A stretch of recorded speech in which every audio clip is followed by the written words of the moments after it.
nadya navrittirmamaiva gatisthvam tvameka bhairavi.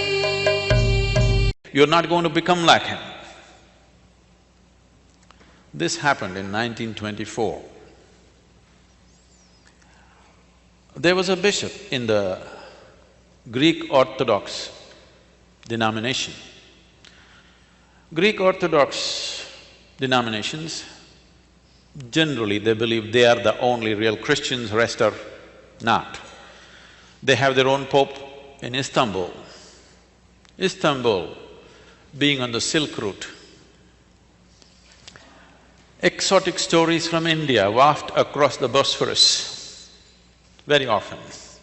So for centuries, these stories have been coming and this person has been longing to go to India and see for himself. He genuinely wants to meet a mystic or a yogi.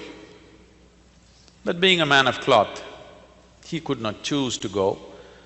After he was 60, when he was semi-retired, he made it to India and someone took him down to South India.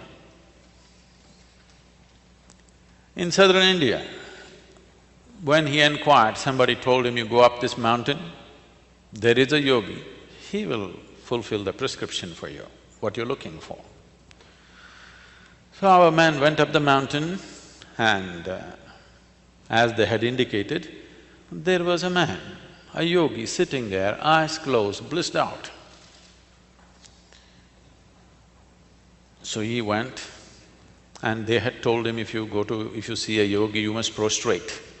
But he was not built for that. But managed to go down, scraping himself, making noises. Then hearing all this commotion, the yogi opened his eyes and looked and smiled. So immediately the bishop asked, can I ask you a question? The yogi said, by all means. Now the bishop asked a profound question of his life. What is life? This is after 60. You should have asked this question at 8 or at least at 16. What is life? After 60, not bad you're asking sometime in your life. The yogi smiled, went into raptures and said, life is like the fragrance of jasmine upon the gentle spring breeze. The bishop looked at him and said, what? Life? Fragrance of jasmine upon the gentle spring breeze? Our teacher told us, life is like a thorn. Once it gets into you, if you sit down it hurts, if you stand up it hurts, if you lie down it hurts. You're saying it is fragrance of jasmine upon gentle spring breeze? The yogi looked at him and said, well, that's his life. Essentially, the experience of life is caused from within. Pain and pleasure happens from within you. Joy and misery happens from within you. Agony and ecstasy happens from within you. Even light and darkness happens from within you. What is light for you is darkness for some other creature, isn't it? What is darkness for them is light for you. It is the way you're responding to the whole thing that it happens to you. So if everything is caused from within you, you're not convinced about this. Okay, do you see me? Yes. It's a question. Do you see me? Yes. Yes. Use your hands and point out, where am I? Ah, you got it wrong. You know, I'm a mystic from South India. Now this light is falling upon me, reflecting, going through your lenses, inverted image in the retina. Do you know the whole story? So where do you see me right now? Within yourself. Where do you hear me right now? Within yourself. Where have you seen the whole world? Within yourself. Have you experienced anything outside of yourself? Have you? Nothing has ever happened to you outside of yourself. The whole universe has happened only within yourself. The way it happens within you is the way you know it. You don't know it the way it is. You only know it the way it happens within you. It is all caused from within. At least what is happening from within you must happen the way you want it, isn't it? What is happening around you, there are too many people involved. What's happening within you, 100% must happen the way you want it. Your joy and misery, if there is a choice, what's the choice? Your agony and ecstasy, if there is a choice, what is the choice? Pleasantness is the choice, isn't it?